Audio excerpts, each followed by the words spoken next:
Bueno, ya estamos en un último momento. Estamos en los últimos días de las elecciones de 2024 y lo que parece la cosa está muy cerca. Se oyen las noticias que un candidato está ganando terreno en las encuestas entre en lo que están votando y otro está cerca y sabemos que parece que en nuestro país hay una gran división entre los candidatos y sus partidos políticos. Son los dos principales, republicanos y demócratas. Ambos dicen que esa es la elección más importante de nuestra vida. Ambos afirman que el otro es una amenaza a nuestra democracia y el futuro de nuestra nación. Sin duda, los dos partidos principales y sus candidatos reflejan la división que existe en nuestro país, una división entre ideas y ideologías, un conflicto de visiones del mundo. Unos han notado una ansiedad palpable que estas elecciones entre la gente. La sensación es muy grave. Algunos tal vez simplemente no pueden esperar que se termine, sin importar cómo los pensamientos, quién gana y determina el rumbo de este país y todos los viviremos en las consecuencias del resultado. ¿Será tu candidato que gana? O debemos de preguntar qué tal si no es el que gana. ¿Qué tal si el otro candidato gana y el tuyo pierde? ¿Cómo responderás a los resultados? ¿Cómo tratarás ese candidato que pronto se convertirá oficialmente el presidente de los Estados Unidos? Unos podrían empezar con un eslogan desfiante: ese no es mi presidente. Pero en serio puedes decir eso, que no puede reflejar, puede reflejar su reflexión al votar o su respuesta emocional a las políticas, el carácter, lo que sea de esa persona, pero después de que se conozcan los resultados en las elecciones, alguien que usted no eligió podría llegar a la Casa Blanca. Ya sea que sea tu líder o no, como ciudadano contribuyente de este país, esa persona es su presidente. Otras personas podrían decir: estoy harto de estas elecciones y porque no hay buenos candidatos, simplemente no voy a votar. Permítanme decir unas palabras sobre la votación en una elección. Quizás hayas escuchado en la noticia que muchos no votan. Una reportera ha decidido que había muchos esfuerzos considerables para parte de los líderes evangélicos para convencer a los cristianos que hay algo pecaminoso en ejercer su poder político si tú no votas. Unos dicen millones de cristianos que no planean votar esta noviembre podían influenciar las elecciones. Un estudio dice que 104 millones de personas bajo las paraguas de personas de fe se espera que no voten, incluyendo los 41 millones de cristianos. No hay ninguna escritura específica que nos indique que debemos de votar o no. No hay mandamientos que digan debes de votar o mandatos que digan mejor no votes. Algunas denominaciones de cristianos transmiten la idea. Entonces, ¿deberías de votar? Los ancianos aquí te animan a votar. En los Estados Unidos vivimos en una democracia representativa. Nuestro gobierno es elegido por los ciudadanos. Estos funcionarios representan las ideas y preocupaciones de los ciudadanos del gobierno. Votar es una forma de participar en nuestra democracia. Entonces creemos que como un ciudadano usted tiene deberes cívicos.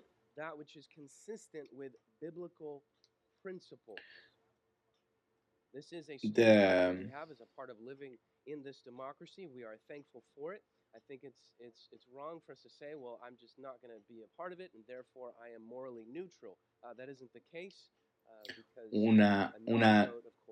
si no votas también es un voto, también podemos decirlo.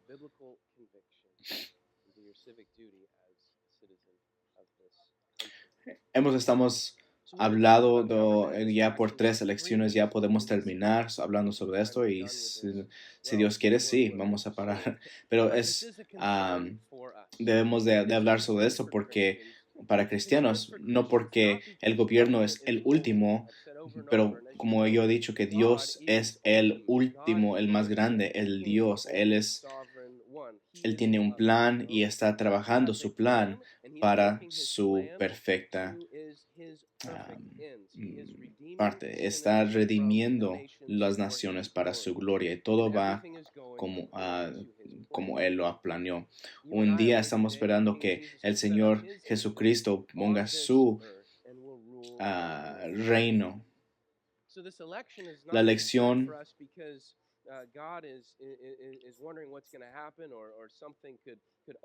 La elección nos debemos de considerar porque antes de que el Señor Jesucristo venga, nosotros vivimos aquí y queremos a las personas de la sociedad y el que es el presidente va a hacer decisiones que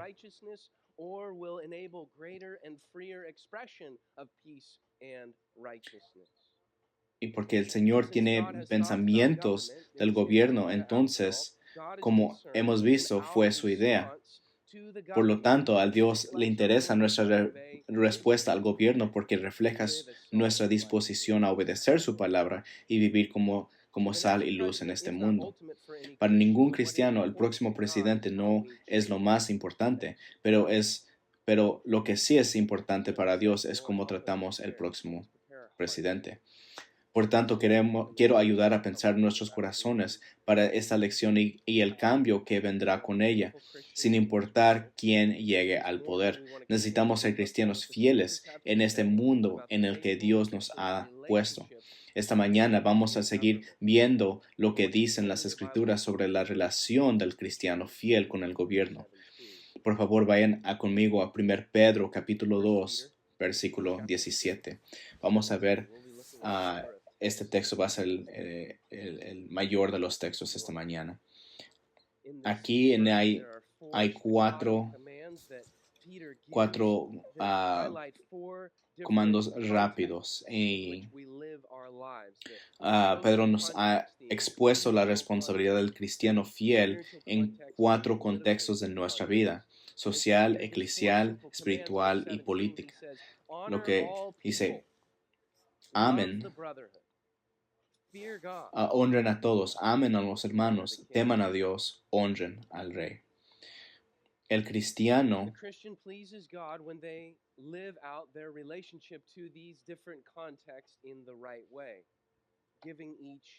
primero lo que dice, honra a todas las personas. Ninguno está no matter who they are, we should honor all people.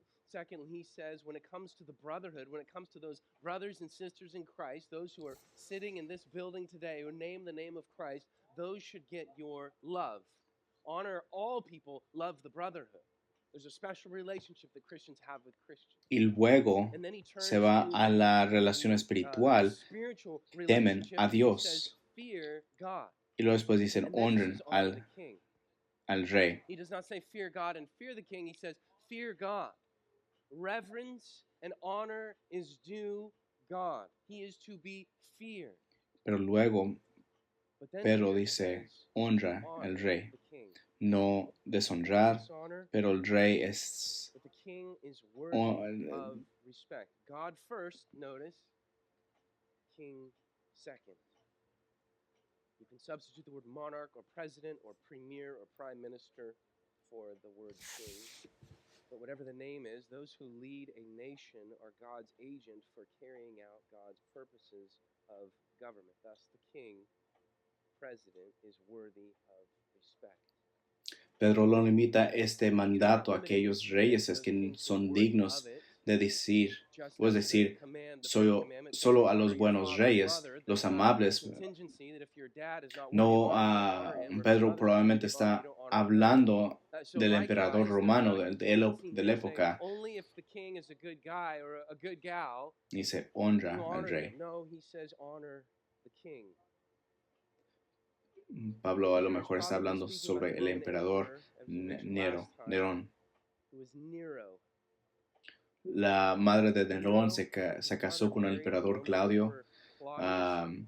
When he was 17 Cuando years old, his Nerón mother tenía arranged 17 that años, su Claudius madre would be hizo que poisoned to Claudio death. And fuera the boy, envenenado hasta la Nero, muerte was y proclaimed el emperor of muchacho Rome. fue proclamado emperador de Roma. Calculating, he was Nerón incapable era of ruling egoísta well on y his own. calculador y Became so incapaz de paranoid gobernar as bien rumors and por sí plots solo. to Se kill him volvió came out. He killed his stepmother. paranoico Later, ante he had his very own mother todos los executed, rumores and sobre he also had his first wife complots para executed. matarlo. In Mandó matar a su 1864, a final hermanastro. journey through Más Rome tarde destroyed hizo much of the ejecutar a su city. madre Rumors y spread su that primera Nero esposa himself también la started the ejecutaron. fire. En el año Perhaps because he 64 wanted to rekindle and antes de regain his own Cristo, grandeur and glory and un magnificence. incendio arrastró Roma y destruyó gran parte de la ciudad.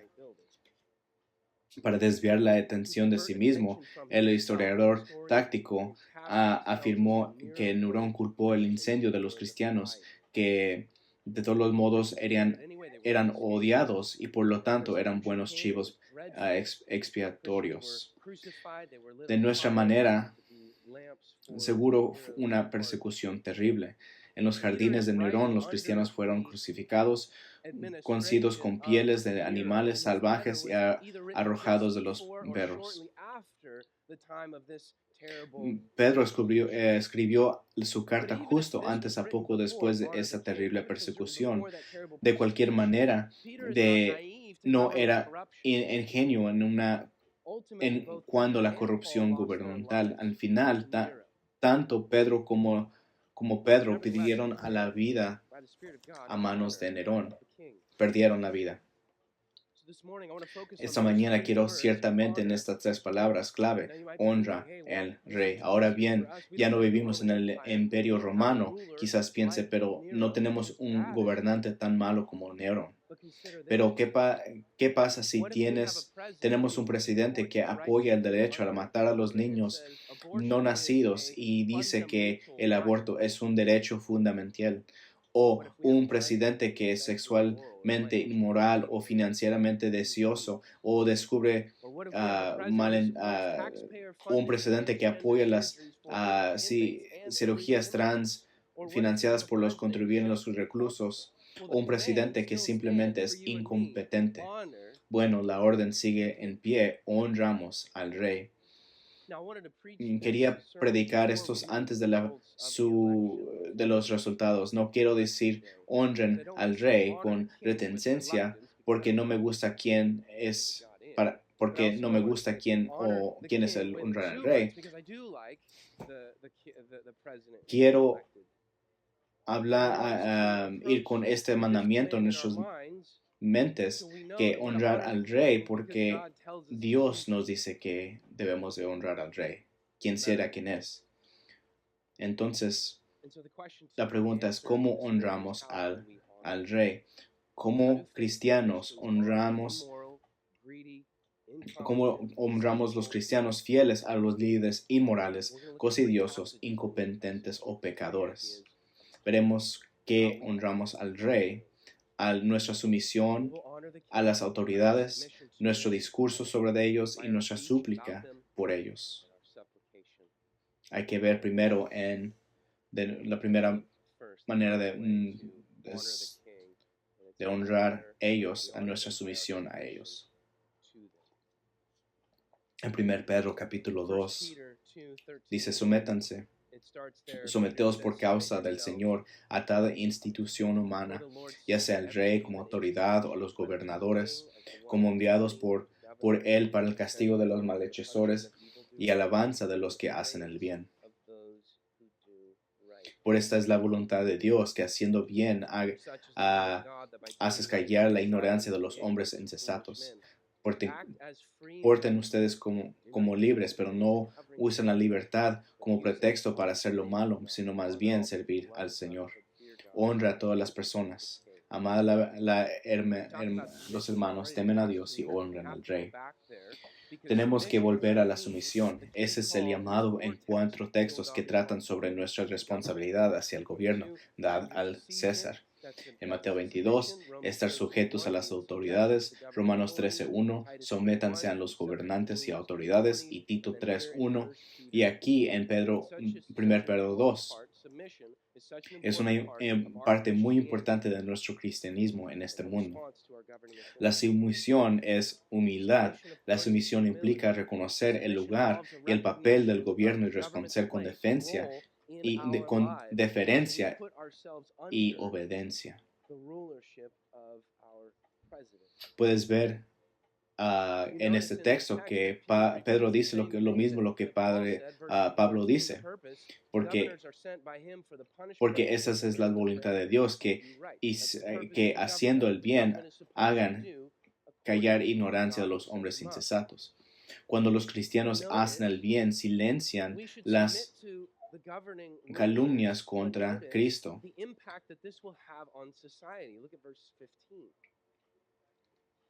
For such is the will of God, that by doing right you may silence the ignorance of ungodly men or foolish Otra vez, cuando los cristianos hacen bien, silencian las calumnias contra Cristo. Debemos ser conocidos como las buenas obras que benefician a nuestras ciudades. No somos personas sin guía,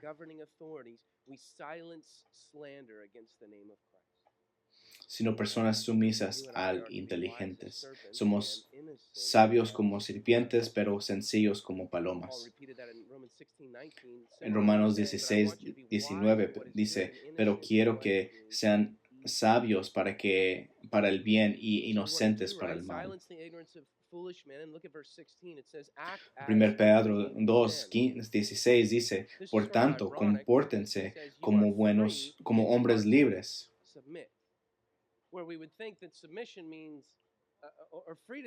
Debemos de someternos.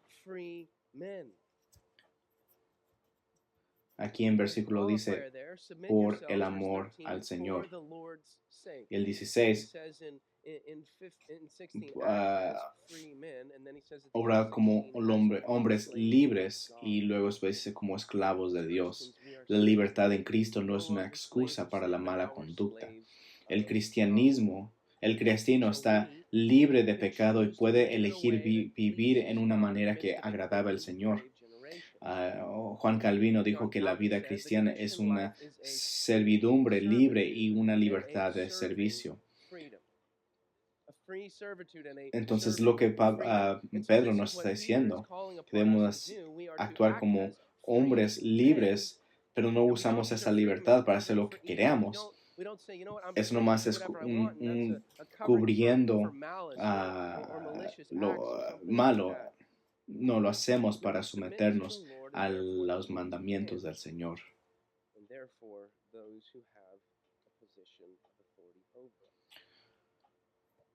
Nos sometemos porque el gobierno ha sido designado por la voluntad y providencia de Dios para mantener el orden, fomentando el bien y castigando el mal. Honrar al Señor con sumisión no significa que honremos por absolutamente todo lo que hacen. Podemos condenar las cosas que hace y a veces incluso predicar en contra de ellas. Además, como vimos en la última vez, es posible que tengamos que resistir al gobierno diciendo es necesario obedecer a Dios antes de que los hombres. Hay una resistencia justa. La resistencia justa proviene de conocer el propósito del gobierno ordenado por Dios. Entonces,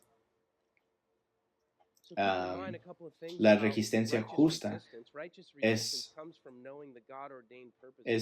de castigar el mal y promover el bien. Si vamos considera las consecuencias y tu conciencia.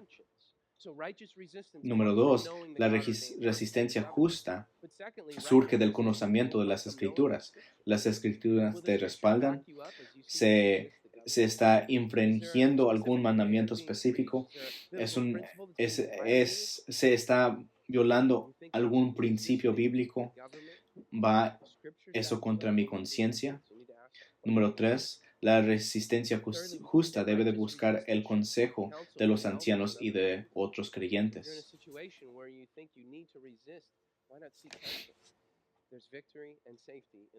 Y 4, la resistencia justa se hace con una actitud de sumisión y humildad, no como una mentalidad de atacar al enemigo con la lengua en la cara. Lo hacemos con humildad. Deberemos resistir cuando sea una obligación hacerlo, pero el llamado principal es a someternos, incluso cuando sea difícil. Estamos sujetos a ellos para no traer en espíritu de anarquía.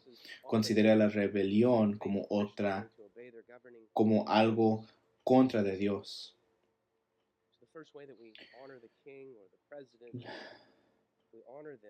Una forma de honrar es mediante nuestra sumisión a Él. Una segunda forma que honramos al Señor es por nuestro discurso. Vayan a Tito, capítulo 3.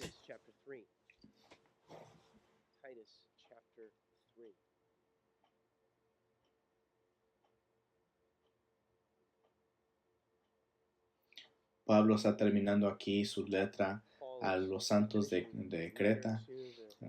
Tito era el líder allí y entonces Pablo les dice en capítulo 3, versículo 1-2, recuérdales, significando que ellos ya se deben de saber, pero es algo, dice, recuérdales que se sujeten a los gobernantes y las autoridades, que obedezcan y estén dispuestos a toda buena obra.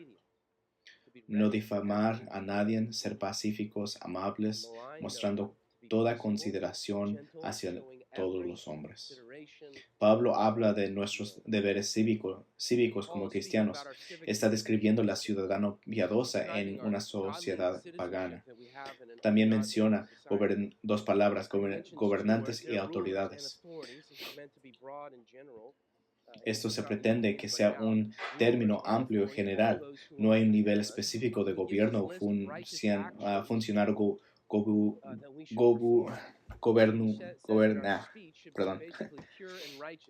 Todos están incluso. Se incluyen presidentes, vicepresidentes, alcaldes, agentes del orden público. Esta es una lista de acciones justas. Pablo no ordena que nuestro lenguaje sea puro y justo. Nos ordena que nuestro lenguaje sea puro y justo. Dice, no defames a nadie. La palabra traducir difamación es literalmente la palabra blasfemar. En Santiago 3, 9 y 10 dice, con nuestras lenguas bendecimos al Señor al Padre y con ella maldecimos a los hombres que han sido hechos en la semejanza de Dios. Nuestras lenguas son armas poderosas. Siempre están cargadas y pueden encender las cosas en un instante.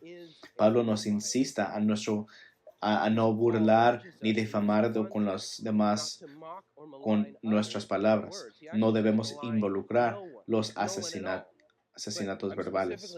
Ahora los políticos son un blanco fácil para la difamación.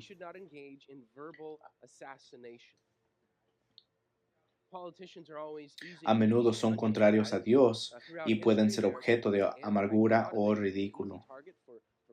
Puede que no nos guste su forma de vida como personas, puede que no nos guste su política, pero que no estamos de acuerdo con esas políticas. Pero Pablo dice, no podemos difamarlos como ciudadanos piadosos. El problema aquí es que sus palabras pueden quemar tu reputación como creyente en Cristo.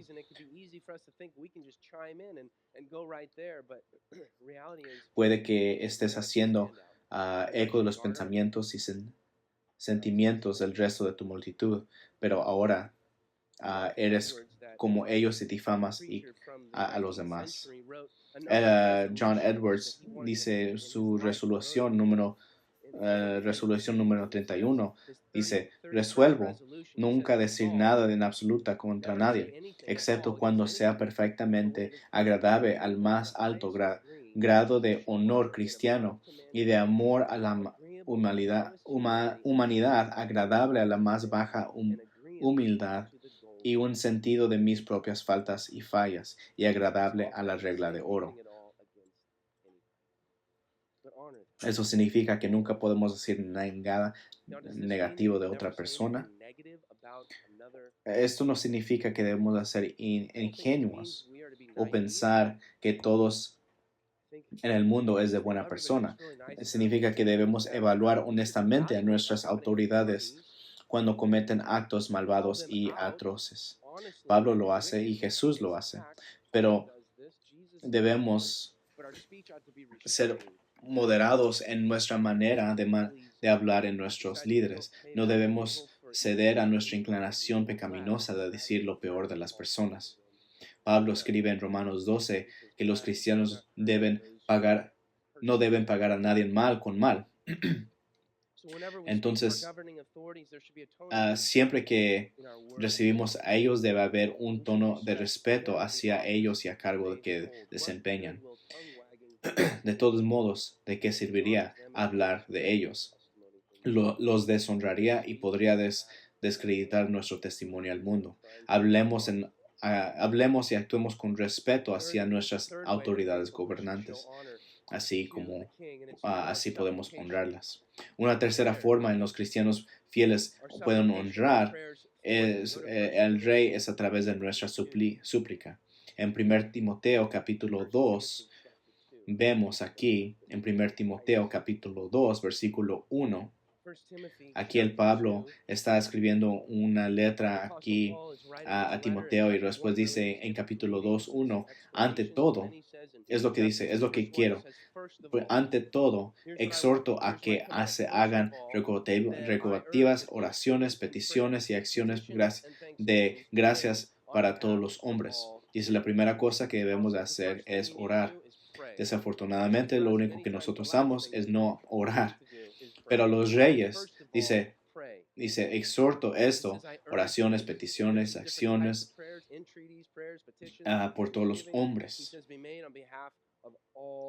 Pero luego se especifica en versículo 2, por los reyes y por todos los que están en autoridad, para que vivamos quieta y reposadamente en toda piedad y honestidad. Esto es bueno y agradable delante de nuestro Señor, de Dios nuestro Salvador, a cual quiere que todos los hombres sean salvos y vengan al conocimiento de la verdad.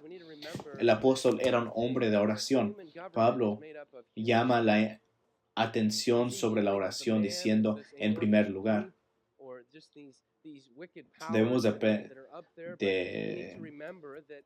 the president or vice president or any of the governing authorities above us have been made in the image of God, and therefore they have eternal souls, and they will give an account for how debemos de recordar, como John MacArthur ha dicho, que son los that they are the mission field and not the enemy. Yes, we call out the wrong as we D.A. Carson, todos seremos más sabios si nos propusiéramos no menospreciar nunca a nadie, excepto a quienes están en nuestras listas de oración. Dice que debemos de orar a todos los hombres, pero después dice que a todos los que están en autoridades. Debemos de orar a los líderes porque tienen un impacto directo en cómo vivimos. Lo cual que menciona en la siguiente frase, en versículo 2, que vivimos para que podamos vivir vivamos quieta y reposadamente con toda piedad y dignidad. Entonces debemos de orar para la salvación de ellos, pero también para la estabilidad de nuestra tierra. para que los cristianos puedan tener paz. Y el propósito no nomás es de tener paz, para que tengan una buena vida, pero para vivir coherentes con la voluntad de Dios y hacer lo que Él nos ha mandado, como criar familias piadosas, servir la comunidad como luz y evangelizar.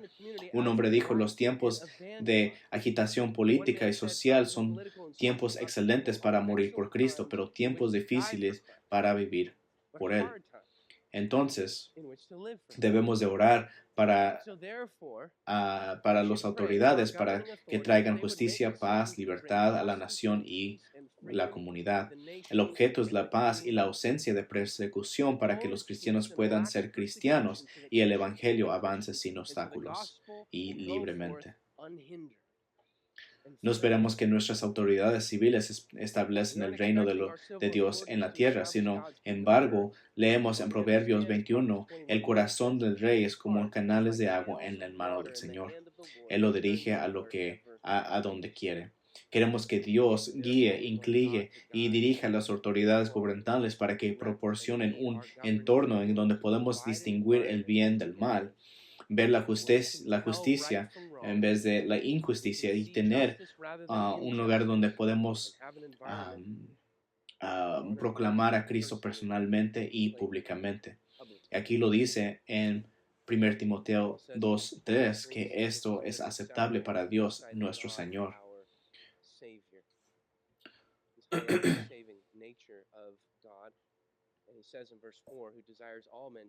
Dios es por naturaleza un Dios salvador, no para condenar. Él va a condenar, pero Él desea de salvar. En un misterio para nosotros en lo que se refiere al deseo o la voluntad de Dios y la responsabilidad de los hombres, cómo trabajan los juntos. No podemos saber. Lo que sí vemos, sin embargo, es que es un vínculo entre la salvación y la oración. Dios tiene una pasión para salvar a las almas perdidas y ha vinculado su pasión con las oraciones de su pueblo. Es lo que somos nosotros, que hemos sido salvos por el Señor. Como ya sabrán, cada primer domingo de mes celebra nuestro servicio de oración corporativa. Por los últimos años, en enero, durante nuestro servicio, tomamos tiempo para orar a nuestros líderes gubernamentales, federales, estatales y locales. Después escribimos cartas a los alcaldes locales, haciéndolos saber que estamos orando por ellos, lo que estamos orando por ellos y invitarnos a la iglesia. De pasajes como este podemos ver 4 peticiones de oraciones para las autoridades gubernamentales. Primeramente, oramos la salvación y esto lo honra. ¿Cómo podemos honrarlo más? Es llevar, a su alma al trono de gracia. Primero, orar para su salvación, para que puedan arrepentirse y abrazar el Evangelio de Jesús por fe. También para que tengan sabiduría y justicia, que tengan sabiduría para promulgar leyes y administrarlas, justicia para mantener la verdad, castigar a los que obran mal y recompensar a los que obran bien. Debemos de orar para su altruismo, para que hagan decisiones humildes, para que que reflejen el bien del país y no nomás para sus bolsas. También orar para los gobernantes gubernamentales, para su estabilidad, para que traigan estabilidad a nuestra tierra, permitiendo a los cristianos tener paz, como criar familias, servir a la comunidad y evangelizar, y no tener persecución. Puedes unirte a nosotros esta noche mientras oramos por esta elección, y Joe Acosta va a traer un énfasis por nuestra elección.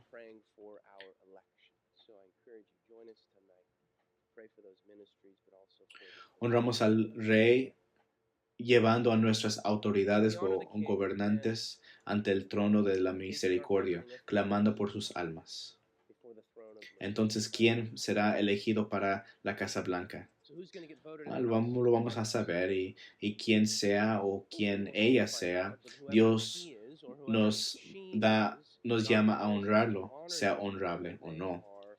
Justin Martyr fue el mayor apologista en el segundo siglo.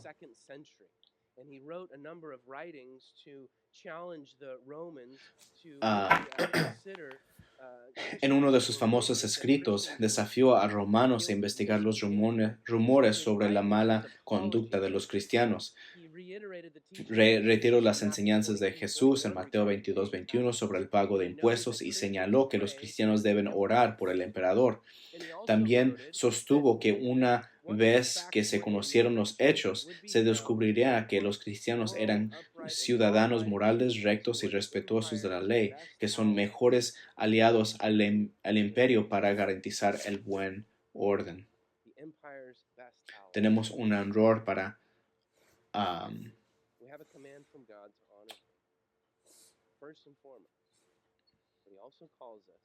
que nosotros podemos decir lo mismo, o que esta nación es que los cristianos sean los mejores en este orar. Entonces, hermanos, hay que honrar a nuestros gobernantes.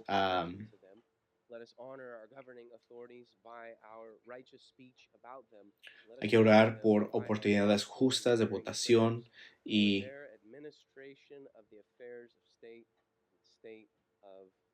que Dios sea, que tengan gracia en estas elecciones y que puedan exaltar el nombre de Cristo. Hay que orar. Señor eterno, el Rey eterno, ayúdanos a no dejarnos consumir demasiado por las elecciones a sus resultados. Oremos por autoridades justas de votación y recuerdo en votos. Ayúdanos, Señor, mientras que estamos en esta nación, mientras que vemos a las elecciones y las consecuencias que vienen, que no seamos consumidos sobre ese tiempo. Pedimos que los votos sean contados correctamente y que nos ayudes a nosotros a confiar en ti, a quien apuntas autoridades. Ayúdanos a los que somos a salvos, que tengamos compasión a nuestros líderes, que no son los enemigos. Ayúdanos a ser discípulos fieles de Cristo y vivir bajo la autoridad aquí, pero últimamente bajo tu autoridad. Oramos esto sabiendo que vas a traer gloria a ti mismo. Amén.